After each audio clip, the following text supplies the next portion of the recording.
ਵਾਹਿਗੁਰੂ ਜੀ ਕਾ ਖਾਲਸਾ ਵਾਹਿਗੁਰੂ ਜੀ ਕੀ ਫਤਿਹ। ਮੈਂ ਤੁਹਾਡੀ ਹੋਸਟ ਨੀਰਮ ਕੌਰ ਤੇ ਮੈਂ ਟੀਵੀ 84 ਦੇ ਸਾਰੇ ਦਰਸ਼ਕਾਂ ਦਾ ਹਾਰਦਿਕ ਸਵਾਗਤ ਕਰਦੀ ਹਾਂ ਪ੍ਰੋਗਰਾਮ ਸੱਚੋ ਸੱਚ ਵਿੱਚ। ਰੋਜ਼ਾਨਾ ਦੀ ਤਰ੍ਹਾਂ ਤੁਹਾਡੇ ਤੇ ਸਾਡੇ ਹਰਮਨ ਪਿਆਰੇ ਡਾਕਟਰ ਅਮਨਜੀਤ ਸਿੰਘ ਮੇਰੇ ਨਾਲ ਬੈਠੇ ਹੋਏ ਨੇ। ਆਓ ਨਾਲ ਮਿਲ ਕੇ ਪ੍ਰੋਗਰਾਮ ਸ਼ੁਰੂ ਕਰਦੇ ਹਾਂ। ਜੀ ਡਾਕਟਰ ਸਾਹਿਬ, welcome to our show. Thank you ਜੀ ਡਾਕਟਰ ਸਾਹਿਬ, ਅੱਜ 3 ਅਕਤੂਬਰ 2013 18 ਅੱਸੂ ਨਾਨਕਸ਼ਾਹੀ ਸੰਮਤ 545 ਦਾ ਦਿਨ ਹੈ ਤੇ ਹੁਣ ਅਸੀਂ ਆਪਣੇ ਪ੍ਰੋਗਰਾਮ ਦੀ ਸ਼ੁਰੂਆਤ ਸਾਡੇ ਦਰਸ਼ਕਾਂ ਵੱਲੋਂ ਆਈਆਂ emails, phone messages, text messages, Facebook messages ਅਤੇ ਟਵਿੱਟਰ ਮੈਸੇਜ ਦੇ ਨਾਲ ਕਰਦੇ ਹਾਂ। ਤੇ ਸਾਡੀ ਪਹਿਲੀ ਈਮੇਲ ਪੁਣੇ ਤੋਂ ਵੀਰ ਗੁਰਪ੍ਰੀਤ ਸਿੰਘ ਜੀ ਦੀ ਹੈ। ਇਹ ਲਿਖਦੇ ਹਨ, ਡਾਕਟਰ ਸਾਹਿਬ ਮੈਂ ਤੁਹਾਡੇ ਤੇ ਟੀਵੀ 84 ਦਾ ਬਹੁਤ ਧੰਨਵਾਦੀ ਹਾਂ ਕਿ ਤੁਸੀਂ ਮੇਰੀ ਈਮੇਲ ਦਾ ਜਵਾਬ ਬਹੁਤ ਜਲਦੀ ਦਿੱਤਾ। ਜਦੋਂ ਵੀ ਮੈਂ ਤੁਹਾਨੂੰ ਸੱਚੋ ਸੱਚ ਵਿੱਚ ਸਿੱਖ ਮੁੱਦਿਆਂ ਤੇ ਗੱਲ ਕਰਦਿਆਂ ਵੇਖਦਾ ਹਾਂ, ਮੇਰੇ ਮਨ ਵਿੱਚ ਆਸ ਦੀ ਕਿਰਨ ਜਾਗਦੀ ਹੈ ਕਿ ਨਸਲਕੁਸ਼ੀਆਂ ਦੀਆਂ ਤਰੰਗਾਂ ਤੇ ਤੂਫਾਨਾਂ ਦੇ ਬਾਵਜੂਦ ਸਿੱਖ ਹਿਰਦਿਆਂ ਵਿੱਚ ਇੱਕ ਅਗਨੀ ਲਗਾਤਾਰਤਾ ਨਾਲ ਧੁਖ ਰਹੀ ਹੈ। ਜਦੋਂ ਮੈਂ ਪੰਜਾਬ ਦੀ ਹਾਲਤ ਵੱਲ ਝਾਤ ਮਾਰਦਾ ਹਾਂ ਤਾਂ ਸ਼ਾਂਤਮਈ ਜਾਂ ਸ਼ਸਤਰਮਈ ਕਿਸੇ ਵੀ ਰਸਤੇ ਨੂੰ ਚੁਣਨਾ ਜਿਹੜਾ ਕਿ ਸਿੱਖ ਨਿਸ਼ਾਨੇ ਵੱਲ ਲੈ ਜਾਏ ਬਹੁਤ ਔਖਾ ਲੱਗਦਾ ਹੈ, ਕਿਉਂਕਿ ਉੱਥੇ ਝੂਠੀ ਜਮਹੂਰੀਅਤ ਹੈ ਅਤੇ ਦੋਹਾਂ 'ਚ ਕਿਸੇ ਵੀ ਰਸਤੇ ਨੂੰ ਦਹਿਸ਼ਤਗਰਦੀ ਕਰਦਾਨ ਦਿੱਤਾ ਜਾਂਦਾ ਹੈ। ਸਮੱਸਿਆਵਾਂ ਦੇ ਕਈ ਫਲਸਫਾਨਾ ਹੱਲ ਤਾਂ ਨਹੀਂ, ਪਰ ਇਹ ਸਮਾਂ ਹੀ ਦੱਸੇਗਾ ਕਿ ਇਸ ਵਿੱਚੋਂ ਕਿਹੜਾ ਹੱਲ ਕਾਰਗਰ ਹੋਵੇਗਾ। ਮੈਂ ਇੱਥੇ ਇੱਕ ਨੁਕਤਾ ਸਪਸ਼ਟ ਕਰਨਾ ਚਾਹੁੰਦਾ ਹਾਂ ਕਿ ਐਜੂਕੇਸ਼ਨ, ਸਿਆਸਤ, ਧਰਮ ਤੇ ਆਰਥਿਕਤਾ ਦਾ ਇੱਕ ਦੂਜੇ ਨਾਲ ਡੂੰਘਾ ਸੰਬੰਧ ਹੈ। ਵਿਦਿਅਕ ਕੇਂਦਰ ਵਿਦਿਆਰਥੀਆਂ ਨੂੰ ਧਨ ਕਮਾਉਣ ਦੇ ਸਮਰੱਥ ਬਣਾਉਂਦੇ ਹਨ, ਪਰ ਨਾਲ ਹੀ ਉਹ ਉਹਨਾਂ ਨੂੰ ਧਰਮ ਤੇ ਇਤਿਹਾਸ ਤੋਂ ਵੀ ਜਾਣੂ ਕਰਵਾਉਂਦੇ ਹਨ, ਜਿਹੜਾ ਕਿ ਕੁੱਲ ਮਿਲਾ ਕੇ ਸੱਭਿਆਚਾਰ ਦਾ ਹਿੱਸਾ ਬਣਦਾ ਹੈ। ਇਹ ਵਿਦਿਆਰਥੀ ਹੀ ਅਖੀਰ ਦੇਸ਼ ਦੇ ਹੋਣ ਵਾਲੇ ਲੀਡਰ ਹੁੰਦੇ ਹਨ।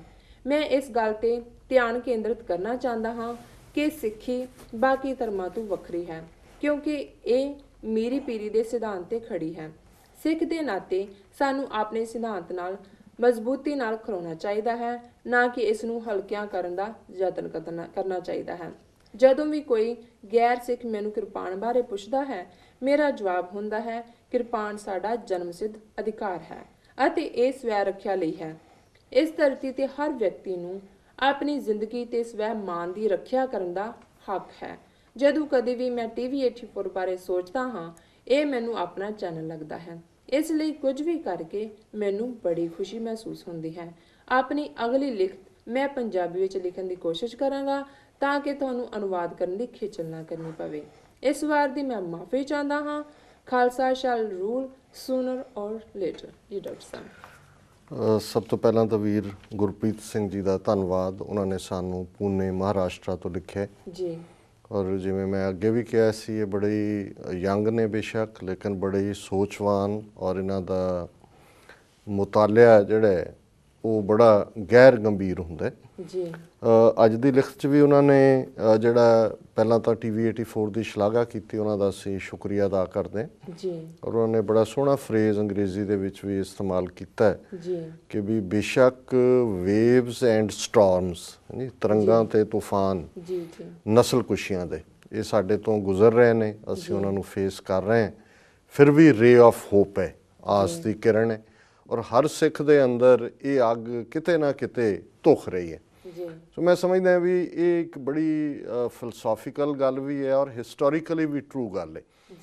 ਐਸਾ ਸਮਾਂ ਰਿਹਾ ਹੈ ਸਾਡੇ ਬੀਤੇ ਇਤਿਹਾਸ 'ਚ ਵੀ ਰਿਹਾ। ਇੱਕ ਸਮਾਂ ਸੀ ਵੀ ਸਾਡਾ ਹਰਮੰਦਰ ਵੀ ਸਾਡੇ ਕੋਲ ਨਹੀਂ ਸੀ। ਜੀ ਜੀ, ਮੱਸਾ ਰੰਗੜ ਬਹਿ ਗਿਆ, ਪਲੰਘ ਡਾਹ ਕੇ ਸਾਰੀਆਂ ਗੈਰ ਸਿੱਖ ਕਾਰਵਾਈਆਂ ਉਹ ਉੱਥੇ ਕਰਦਾ ਸੀ ਬੈਠ ਕੇ। ਜੀ ਜੀ, ਤੇ ਸੁਨੇਹਾ ਦਿੱਤਾ ਸਿੱਖਾਂ ਨੂੰ ਇਹ ਸਾਰੇ ਨੇ ਕਿ ਵੀ ਤੁਹਾਡਾ ਇੱਥੇ ਇਹ ਨਹੀਂ ਵੀ ਤੁਹਾਨੂੰ ਅਸੀਂ ਪਿੰਡਾਂ 'ਚ ਨਹੀਂ ਰਹਿਣ ਦਿੱਤਾ, ਤੁਹਾਡੇ ਘਰ ਕਾਟ ਨਹੀਂ ਹੈ, ਅਸੀਂ ਤੁਹਾਡੇ ਇਸ ਸਰੋਵਰ ਨੂੰ ਵੀ ਜਿਹੜਾ ਹੈ ਇਹ ਪੂਰਦਤ ਹੈ ਜੋ ਅਬਦਾਲੀ ਨੇ ਕੀਤਾ ਬਾਅਦ 'ਚ, ਔਰ ਇਹਨੂੰ ਅਸੀਂ ਹੁਣ ਸੈਕੂਲਰ ਸਟੇਟ ਜਾਂ ਸੈਕੂਲਰ ਕੰਮਾਂ ਦੇ ਲਈ ਜਾਂ ਰਾਜਸੀ ਕੰਮਾਂ ਦੇ ਲਈ ਵਰਤ ਰਹੇ ਹਾਂ, ਤੁਹਾਡਾ ਅਧਿਆਤਮ ਦਾ ਕੇਂਦਰ ਨਹੀਂ ਹੈ। ਕਿਉਂਕਿ ਮੱਸਾ ਜਿਹੜਾ ਹੈ ਰੰਗੜ ਉਹ ਚੌਧਰੀ ਸੀ ਉਸ ਇਲਾਕੇ ਦਾ, ਸੋ ਜਿਹੜਾ ਮਾਮਲਾ ਇਕੱਠਾ ਕਰਨਾ ਜਾਂ ਦੂਜਾ ਉਹਦਾ ਉਹਨੇ ਹੈੱਡਕੁਆਟਰ ਉਹਨੂੰ ਬਣਾ ਲਿਆ ਜੀ।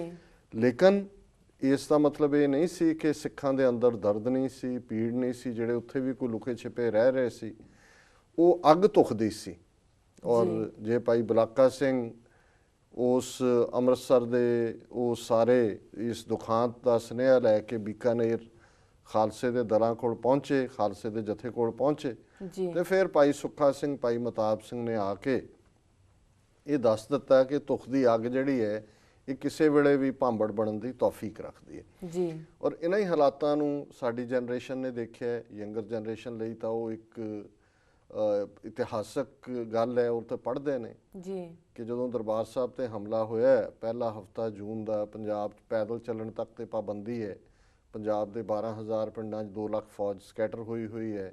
60-70 ਹਜ਼ਾਰ ਫੌਜ ਉਹਦੇ ਚੋਂ ਹਰਮੰਦਰ ਸਾਹਿਬ ਤੇ ਅਟੈਕ 'ਚ ਸ਼ਮੂਲੀਅਤ ਕਰ ਰਹੀ ਹੈ ਜੀ। ਔਰ ਜਿਸ ਬਾਰਬੈਰਿਟੀ ਨਾਲ, ਬਰਬਰਤਾ ਨਾਲ ਉਹ ਹਮਲਾ ਕੀਤਾ ਗਿਆ, ਇੱਕ ਵਾਰ ਤਾਂ ਇਹ ਲੱਗਦਾ ਸੀ ਕਿ ਵੀ ਉਹਨਾਂ ਨੇ ਸਿੱਖਾਂ ਨੂੰ, ਇਹ ਤਾਂ ਉਹ ਤਾਂ ਸਬਕ ਸਿਖਾਉਣ ਦੀ ਗੱਲ ਹੈ, ਵੀ ਉਹਨਾਂ ਨੇ ਤਹਿਸ ਨਹਿਸ ਕਰ ਦਿੱਤਾ ਜੀ। ਅਕਾਲ ਤਖਤ ਢਾਹ ਦਿੱਤਾ ਹੈ, 37 ਇਤਿਹਾਸਕ ਗੁਰਦੁਆਰੇ ਢਾਹ ਦਿੱਤੇ, ਸੰਤ ਪਿੰਡਰਾਣਿਆਂ ਨੂੰ ਮਾਰਤਾ ਹੈ, ਜੀ। ਹੋਰ ਜਿੰਨਾ ਵੀ ਸਾਰਾ ਪਾਰਟ ਸੀ ਉਹ ਕਰਕੇ। ਔਰ ਸ਼ਾਇਦ ਉਹਨਾਂ ਦੇ ਵੀ ਜਿਹੜੇ ਇਹ ਪਾਲਿਸੀ ਬਣਾਉਣ ਵਾਲੇ ਸੀ, ਨੀਤੀ ਘਾੜੇ ਸੀ, ਉਹ ਸਮਝਦੇ ਹੋਣਗੇ ਕਿ ਸਿੱਖ ਹੁਣ ਉੱਠਦੇ ਨਹੀਂ, ਇਹਨਾਂ ਦੀ ਅਲਖ ਮੁਕਾ ਦਿੱਤੀ, ਇਹ ਮੁਗਲਾਂ ਤੋਂ ਬਚ ਗਏ, ਅਫਗਾਨਾਂ ਤੋਂ ਬਚ ਗਏ, ਅੰਗਰੇਜ਼ਾਂ ਤੋਂ ਬਚ ਗਏ, ਪਰ ਅਸੀਂ ਇਹਨਾਂ ਨੂੰ ਸਬਕ ਸਿਖਾ ਦਿੱਤਾ ਜੀ।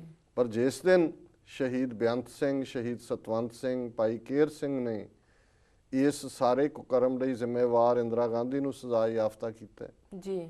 ਜਿਸ ਦਿਨ ਭਾਈ ਹਰਜਿੰਦਰ ਸਿੰਘ ਜਿੰਦਾ, ਭਾਈ ਸੁਖਦੇਵ ਸਿੰਘ ਸੁੱਖਾ ਨੇ ਫੌਜ ਦੇ ਮੁਖੀ ਨੂੰ, ਜਿਹਨੇ ਕਿ ਆਰਮੀ ਨੂੰ ਉੱਥੇ ਭੇਜ ਕੇ ਜ਼ੁਲਮ ਕਰਾਇਆ, ਸਜ਼ਾ ਯਾਫਤਾ ਕੀਤਾ ਜੀ। ਇਹ ਗੱਲ ਜਿਹੜੀ ਉਹਨਾਂ ਨੇ ਕਹੀ ਉਹ ਇਹੀ ਹੈ ਕਿ ਉਦੋਂ ਵੀ ਹਰ ਇੱਕ ਦੇ ਅੰਦਰ ਇੱਕ ਅੱਗ ਤਾਂ ਧੁਖ ਰਹੀ ਸੀ ਅੰਦਰ। ਜੀ ਜੀ। ਹਰ ਕੋਈ ਸੋਚਦਾ ਸੀ ਕਿ ਕੌਣ ਉੱਠੇਗਾ ਸੂਰਮਾ ਜਿਹੜਾ ਇਸ ਅਪਮਾਨ ਦਾ ਬਦਲਾ ਲਏਗਾ।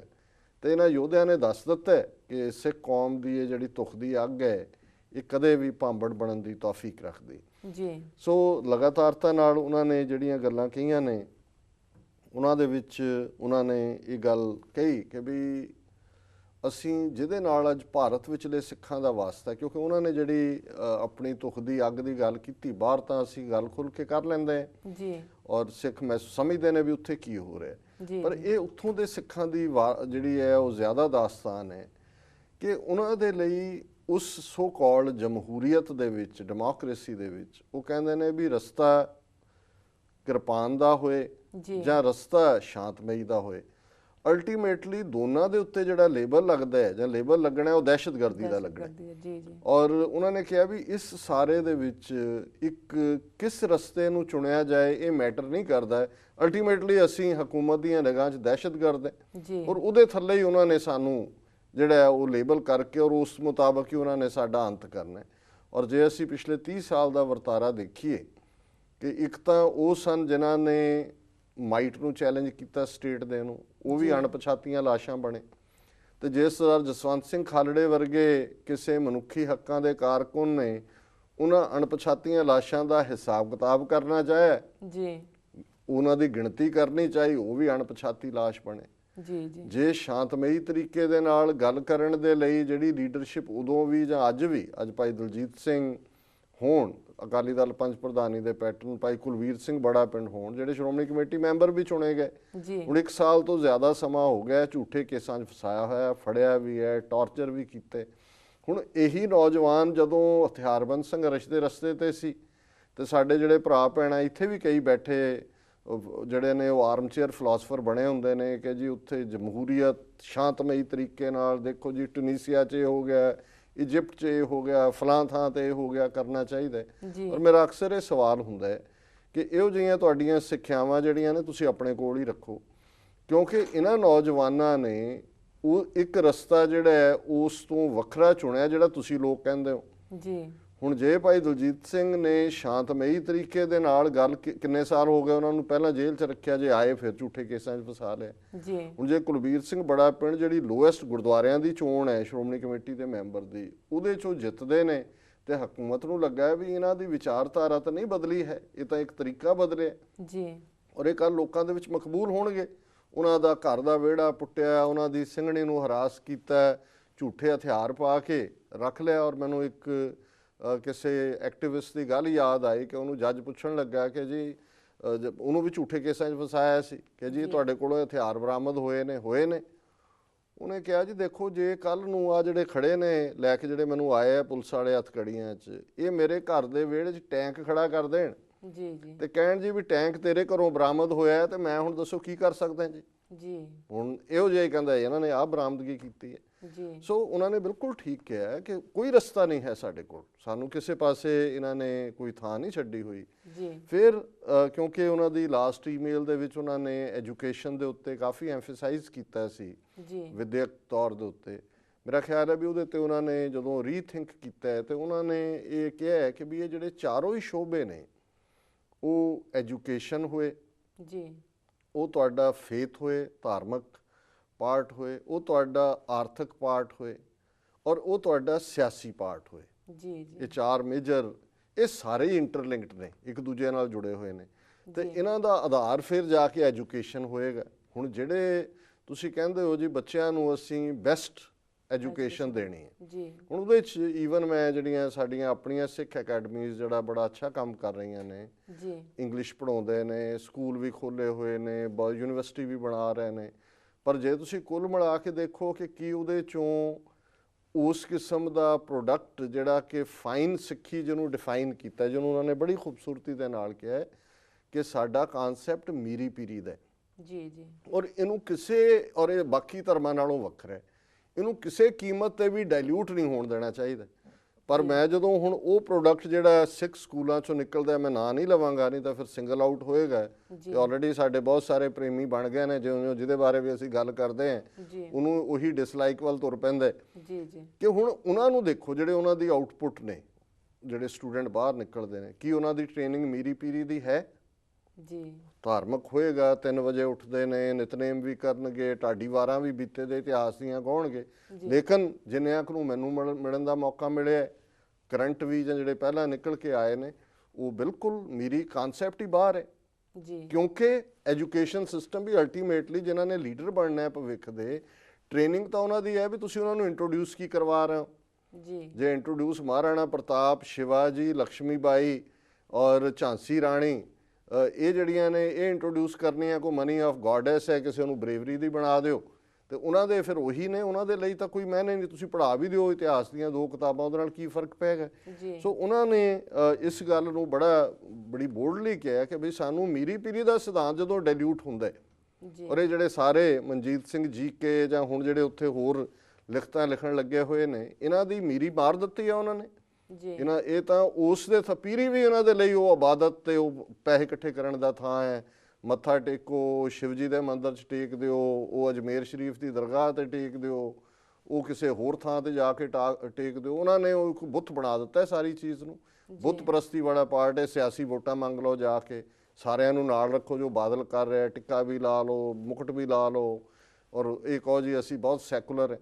ਹੁਣ ਇਹ ਤਾਂ ਸਿੱਖੀ ਨਹੀਂ ਹੈ। ਸਿੱਖੀ ਮੀਰੀ ਪੀਰੀ ਦੀ ਗੱਲ ਕਰਦੀ, ਧਾਰਮਿਕ ਆਜ਼ਾਦੀ ਦੀ ਗੱਲ ਹੈ, ਸਾਰੇ ਧਰਮਾਂ ਦਾ ਸਤਿਕਾਰ ਹੈ, ਪਰ ਇਸ ਸਾਰੇ ਨੇ ਇਸ ਨੂੰ ਡਿਲੂਟ ਕਰ ਦਿੱਤਾ ਜੀ। ਔਰ ਉਹਨਾਂ ਨੇ ਅਖੀਰ ਦੇ ਵਿੱਚ ਜਿਹੜਾ ਬੜੀ ਡਿਗਨਿਟੀ ਦੇ ਨਾਲ ਕਿਹਾ ਕਿ ਵੀ ਮੈਨੂੰ ਜਦੋਂ ਕੋਈ ਪੁੱਛਦਾ ਹੈ ਕਿ ਕਿਰਪਾਨ ਜੀ ਕਿਉਂ ਹੈ, ਤੇ ਮੈਂ ਕਹਿੰਦਾ ਕਿ ਵੀ ਇਹ ਤਾਂ ਇਸ ਪਲੈਨਟ ਦੇ ਉੱਤੇ ਜਿਹੜਾ ਵੀ ਵਿਅਕਤੀ ਹੈ ਉਹਨੂੰ ਆਪਣੀ ਸੁਰੱਖਿਆ ਜੀ, ਸੈਲਫ ਡਿਫੈਂਸ ਜੀ ਔਰ ਡਿਗਨਿਟੀ, ਅਣਖ, ਜੀ, ਉਸ ਦੇ ਲਈ ਇਹ ਲੋੜ ਹੈ। ਔਰ ਮੈਂ ਸਮਝਦਾ ਵੀ ਇਹੀ ਕਿਰਪਾਨ ਦਾ ਜਾਂ ਸਾਨੂੰ 5 ਕਕਾਰਾਂ ਦੇ ਵਿੱਚ ਗੁਰੂ ਵੱਲੋਂ ਬਖਸ਼ਿਆ ਹੈ ਸ੍ਰੀ ਸਾਹਿਬ, ਕਿਉਂਕਿ ਗੁਰੂ ਦੀ ਸਟੈਂਪ ਇਹਦੇ ਤੇ ਲੱਗਦੀ ਹੈ ਜਦੋਂ ਅਸੀਂ ਸ੍ਰੀ ਸਾਹਿਬ ਕਹਿੰਦੇ ਹਾਂ, ਇਸ ਦਾ ਮਤਲਬ ਹੀ ਇਹ ਹੈ। ਔਰ ਜਦੋਂ ਆਜ਼ਾਦ ਸੋਵਰਨ ਕੰਟਰੀ ਤੋਂ ਬਿਨਾਂ, ਬਾਕੀ ਜੇ ਤੁਸੀਂ ਕਹੋਗੇ ਫਿਰ ਉਹ ਚਿੰਨ੍ਹ ਬਣ ਗਿਆ, ਜਨੂਬ ਦੀ ਤਰ੍ਹਾਂ ਗਲ 'ਚ ਪਾ ਲਓ, ਉਹਨੂੰ ਸਟਿਚ ਕਰ ਲਓ, ਜਿਵੇਂ ਇੱਥੇ ਕੈਨੇਡਾ 'ਚ ਕੀਤਾ, ਅਮਰੀਕਾ 'ਚ ਵੀ ਹੋਇਆ ਕਿ ਜੀ ਬੱਚੇ ਪਾਣਗੇ ਉਹਨੂੰ ਸੀ ਦਿਓ, ਤਾਂ ਵੀ ਠੀਕ ਹੈ, ਸੀ ਕੇ ਪਾ ਲਓ। ਪਰ ਜਿਹੜਾ ਕਿਰਪਾਨ ਦਾ ਅਸਲ ਮਕਸਦ ਹੈ ਉਹ ਇਹੀ ਹੈ,